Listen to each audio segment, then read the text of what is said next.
or are you taking pictures?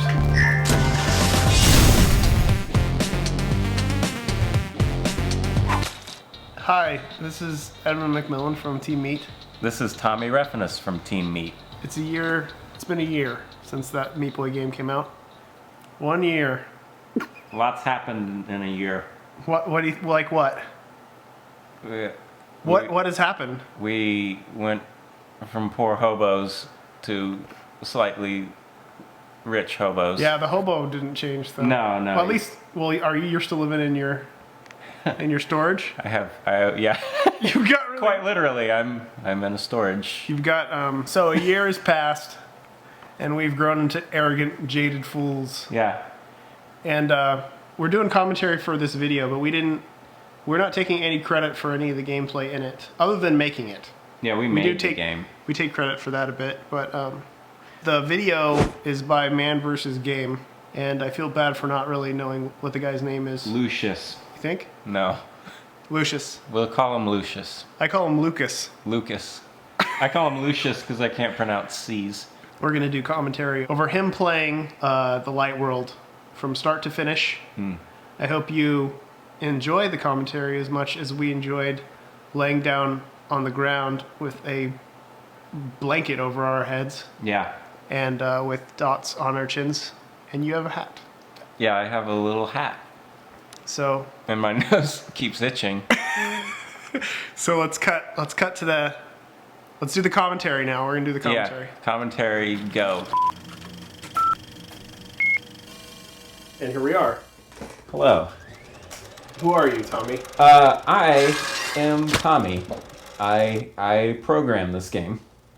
I'm Edmund. I did the art for this game. I helped with design. I helped with design too, and art. I did all the art. I did all the art. I did most of the programming. Yeah. But all the art. Yeah. We're already talking over there's some stuff that happened. Yeah. That we could have been talking about. This is the intro. Yeah. I was gonna say something about our little logo because it's funny that that little character that looks like Meat Boy by the Team Meat. Yeah. Do you remember when I made that? Yeah. Well, I made it in fucking 2 seconds. Like scribbled it down. Oh yeah. And it was just it looks like shit. And that's exactly what we need for the logo. Yeah, and that was it. That was it. That was good. So what were you trying to accomplish during that intro? The intro that just passed already. Yeah, pretend it's in the present. I was trying. Well, okay, because Dr. Fetus is the traditional villain. Yeah. So I was trying to do this classic black and white take on it. This is who's bad and this is who's good. On paper, the original idea was even quicker than that. It was Meat Boy's good. Dr. Fetus is bad. Yeah. Boom! The world explodes. Look, we're fucking talking over all this. It's fine. Happening. We're not. It's fine. That's the intro, and that is totally ours. That wasn't a reference to anything. No. I was one of the first programmers of Street Fighter. Yeah. So this is the game. This is the game. Look at that. Look, it's telling you. You tap jump, you get a little jump. You press jump, you get higher. And originally, it was going to be 3 different buttons for each type it was of like jump. The Sega controller. Yeah. It was going to be. We're going to utilize the Sega. A was a little jump, B was slightly bigger, and then L and R together were the big jump. It made sense. It made sense to do it that way. I don't know why we did it this way. And then if you had Connect. Yeah. You hook up the Sega Genesis controller to. I cheated. Yeah, I totally cheated. To your Kinect, you feel ripped off. Yeah. Here's the gap. Do we remember if this guy dies at all? I think he dies at the end. Okay. Pretty sure he dies at the very last level. Okay, because we should say this is so and so from Man vs. Game. Yeah, this is one of them. This is Bill. His name is Phil Hansen. Smith. Do you see the little squirrel did a little backwards moonwalk slide off and just fell. That was pretty nice. So this is the forest. Yeah. And we made all the levels and designed the game from the ground up. Design a game from the ground up. From start to finish. So it was fun to like the actual progression of the game. That's a penis. That is a penis. If anybody wants to go and tell ESRB. Yeah, that is the penis we snuck. We snuck a penis. There are multiple penises in the game. That was one of them, and that's something that you write your local ESRB about. Yeah, right. Your local. Get us sued. Yeah, try it. Yeah. I have a whole team of lawyers that I pretend to be. Oh, that's pretty good. I've never seen anybody do that. Yeah, he's got some skill. This guy has some game. This guy's claim to fame is cheats, his online cheats. It's true. He missed that warp zone. He did. That was the warp zone to Commander Video, who was the very first unlockable character. I remember when you did the cutscene for that. Yeah. I watched it like 900 times in a row. Do you remember how shitty his trail was when it was just pixelated? When it was just awful, just drawn. Yeah, he used to have a pixelated trail that was fucking awful. Yeah. It's my best work. And then we made it into a beautiful rainbow. A little ribbon. Little gay ribbon. Gay rainbow ribbon. Yeah, in case anybody, we're not trying to hide the fact that Commander Video is homosexual. Yeah. And it's a good thing because there needs to be more. Yeah, there needs to be an awesome gay hero. Especially black ones. Yeah, there needs a to be black more gay hero. One-eyed black gay heroes in games. Hey, you just fucked that what up. What the fuck? Come on. What is this, level fucking 4? Yeah. God. Oh, why did we use this guy? This is horrible. This guy is horrible. This was one of the first levels we made, or you made. Yeah, this was the definitive level. This was the oh shit level. Like, this was the last level, or the second to last level, the last level of the London demo, the first public appearance, got cut, but that level was one of the last levels, and that was the one that everybody would die on, and they would watch the replays. And that was the one where Capcom said... Konami. Konami said they were going to rip us off, and I said, you better hurry. You better hurry, filthy. Look at that. Unlock the boss all the way through. It's a little slugger time. First boss we made. This is, well, here's the cutscene. We'll probably talk about that. Yeah. This was the second cutscene. Third cutscene I probably ended. Yeah, I think it was the third. This is when I had finally fully rendered. Like, I don't know if people noticed, but the models, I guess you call them models, whatever, the rigging, the puppetry, these are in pieces if you don't notice. I didn't draw this fucking frame by frame.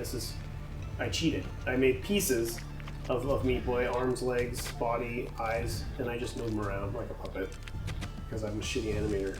It's good. And I'm a shitty programmer. But in the beginning of the game, in the intro, those aren't at all the same. Those were, I redid them completely, and they actually look a little different because I hadn't finalized exactly the look that we wanted to do for the cutscenes. Yeah.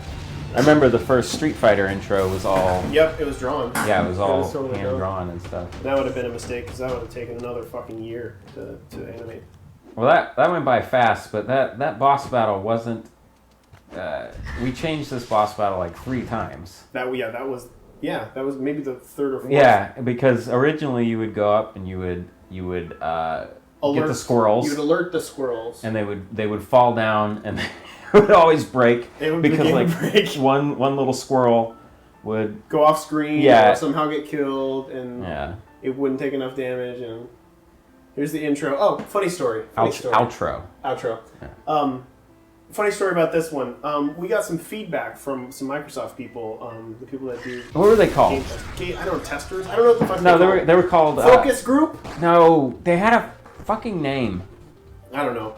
Anyway, there was all feedback. It was pretty good feedback. There was one guy's feedback was that he didn't think our humor was funny. Yeah. He thought that cutscene was mean. Which, fine, whatever. It's mean, in a way. It's not when you find out later that he didn't really die. Yeah. And then he dies again. But his suggestion was to make it better, to make it more funny. Instead of getting his head knocked off, he should grab another head of a squirrel and eat it like a meat. Yeah, that guy is a writer for Murphy Brown. He's doing the sequel, Murphy Brown 2. Murphy Browner. He keeps repitching it. Yeah. They're like, I don't know. They're like, are you even talking to Candace Bergen? Because who's that? Yeah, that guy's awesome. Yeah. And I also think that we publicly kind of mentioned this before, and then our producer said, "Don't do that." He re-listens to this stuff, and his feelings are gonna get hurt. Well, he should have said stupid shit. And if you're that guy, don't. Yeah, you know, no. burn in hell. As Burn much, in hell. As Burn in much, hell. as much Comedians. as you can criticize us, we can totally criticize you. Yeah, come on. This is all in good. We're all adults here, You except dirty for us. bastard. Yeah, look at this guy. He's running through this shit like crazy. Yeah, he's blazing through. So he's already in. We're in the fucking haunted hospital at this point. Yeah. Which is very haunted. Yeah, because hospitals are just awful. They're awful places. They smell like death. Yeah. There's old They people charge that you a are dying. shitload of money for like nothing. Yep. This is I one love of the this level. standout levels. This is a good level. Sabbath. Yeah. Warp zone up there. Yep, missed the warp zone. I guess he's not gonna get any with the warp I don't zone. think he gets any of the warp zone, but that's okay. Leave that for commentary of the 2-year anniversary. Yeah. Oh, but yeah. Well, yeah, we probably already we said this in the beginning when we were. Oh, yeah, talking this- about it. Yeah. This is a. Well, if we anniversary. didn't, we're saying it now. Yeah, in case you missed our intro, this is the what the fuck was that? I don't know what that was. This is the 1-year anniversary celebration. This is called developer commentary. Yeah, this is. Anniversary commentary by the Meat Team. Yeah. 18. Um, I remember when I made the little key blocks because they were just all gonna go off. yeah, they went off like instantly. Yeah, and then I'm like, would it be neat if they just went? He died. Yeah. Yeah. Watch out for the saws. Warp zone in the middle, folks. Yeah. There's a key right there. You See it? See it fall? You're supposed to get that. Get that key. Opens up the little fucking lockbox. And you get to go to Sparky's level. Sparky's warp zone. Sparky. Yeah, I think he Is did that- he Yeah. did that one. Is that Fly Wrench? No, that's not Fly Wrench. No, Sparky did Starter. Yeah, no, but what is the character there? Isn't No, that, no. Is that a character warp? Wait, was it? I thought No, that- no. Wait, was it? We It mixed used those to be around. Fly Wrench. It used to be Fly Wrench, but I actually think it's a normal warp zone now. Yeah. Because Fly Wrench is one of the later characters now. Yeah, which we can reveal at this point. Yeah, we can tell. Because I think that was the Jill. Oh He just yeah, went by. it is Jill. Jill is unlocked in this chapter. Originally, Jill was unlocked in Hell. Yeah, and, but We wanted to balance the characters a bit better. So the way the characters unlock are usually the more helpful characters for beginners unlock early. So Commander Video and Jill. Commander Video has the best control horizontally, and Jill has the best control vertically falling. And there's a few others, and that's kind of how we balance the more overpowered characters that are harder to control happen later, and Fly Wrench is definitely one of those. OP. He's a bit OP. He's the Zangief. Yeah, he is the Zangief of Meat Boy. What is that? Why did you... I don't know what that must be like a recording thing. Huh. Whatever, doesn't matter. This is the Destructoid level, Yeah. which strangely it's not even named after the website. It's named after some other thing, Yeah, something else completely. his name. Yeah. Yeah, it's named after Destructoid. It's named after Kotaku. Yeah, that's the weird thing about Yeah. this is that this whole game's actually named after Kotaku. All of it. Yeah. I miss them so much. Yeah, this is a cool level. I tried to do some sort of visual progression in the game. Like now you notice it's like Daybreak. I think this level might have been called Daybreaker, It is called Daybreaker. and that's why. It's because it's daybreak. So from the beginning of the game, it was like nighttime. That's when it started. And I tried to do some sort of visual progression that looked like it's getting lighter. Look at that. Look at that. Boss unlocked. Chad time. Chad. Chad, what does it stand for? Fuck you, that's what it stands for. We're not going to tell you. Yeah. You'll never know. Yep. This was funny because it looked like he was maybe having sex with her in the background. Nobody picked up on that. Except for me. Yeah. Yeah, the blood's filling up the screen. That was supposed to be like a Hitler thing.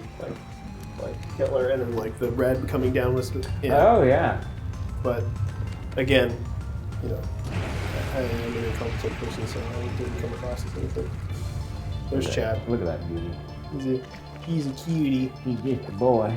Chad is like the baby Huey of this game, I guess you could say. He's like the innocent but he's innocent and he's cuddly and he means well. He just wants a hug. Yeah, he totally does. He just wants love, but he ends up breaking everything. He's too big. Yeah, he's way too big. He's a Goliath. Yeah. Is that a thing? That's a penis. Hmm. And yeah, he runs back and forth, and sometimes he jumps. It is. Oh no! Any of anybody who played Gish might know that was actually a reference to the second boss in Gish, which was Punchy Chops, who was killed by light as well. I thought it was funny. Look at that little turd. This is a cutscene some people like and some people think is mean again. Oh yeah, well. Oh, why are you so mean? Originally, it was different. On paper, it was much different. The original ending for this was Chad was just going to keep screaming uncomfortably, and it was just going to get louder and more horrible. And instead this happened, and Danielle actually helped with this. She said it would be funny if he accidentally crippled him. Yeah. Accidental crippling is always great. And there goes Band-Aid Girl. Ah, fuck it. She's off there. I really like when he opens the sound of the opening up of the umbrella and flying off is really satisfying for some reason. Yeah, I really like it's really good. Yeah, look at how cute he is. That's a fucking pillow. Somebody asked if that was a marshmallow. Fuck you. Why would that be a marshmallow? I don't know. Why would you give anybody a marshmallow when they're crippled? And that's a reference to One Flew Over the Cuckoo's Nest. Anybody out there who watches some good movies? This is black and white, so it's good. Yeah. Oh, look at me. Hey, what intro is this? This was Tommy's intro suggestion. Yeah, I love this game. And people all know it now. It's Lolo. Everybody knows it's Lolo now. Tommy actually got me into playing Lolo. I played through Lolo after he was like, oh, Lolo's really good. It had a cool intro. And it just so happened that the girlfriend, love interest in Lolo was also pink. Mm-hmm. So it worked out. The Salt Factory. It's funny that I always say the hospital is the haunted hospital, but it's just called the hospital. Salt Factory is called the factory. Yeah. But it's a salt factory. What? I must have just got lazy. Yeah, we all did. That's salt, kids. Yeah. That's salt. This is what a salt factory is, and not many people realize it. That this is exactly how this works. Yeah. This. We know what hospitals are like, and we know what it takes for salt factories. You have to have these giant nuclear silo pillar things that pump out black. It takes that smoke. Kind of power. To yeah. Do that. To evaporate that water, you have to throw uranium in there, and it boils the water or something. I imagine that this was probably just there was an ocean under here at one point. Yeah. And that the only way to make salt is to just build this kind of thing over the ocean. Yeah. And then you just evaporate the water. And it takes a lot of power to do so. Right there, that Band-Aid was the first Band-Aid that requires you to use another character to get it. That was Ogmo's Band-Aid. Mm-hmm. Yep. And Ogmo's unlocked in this chapter. There's a warp zone, and there was a key, just fell. This is the level I used to use to fix the corner glitch problem, because I could duplicate it every single time on this level. There you go, kids. There you go, kids. Put that in your pipe. Look at this. I love this level. Yeah. The shaft is... Hey, that's my sugar going. Well, it's still high. Still high? You're waiting for it to come down? Yeah, it's coming down. Shaft is a good level. It's also a penis. Yeah. Always like this. Hey, look, penis. Yeah. There was a I liked the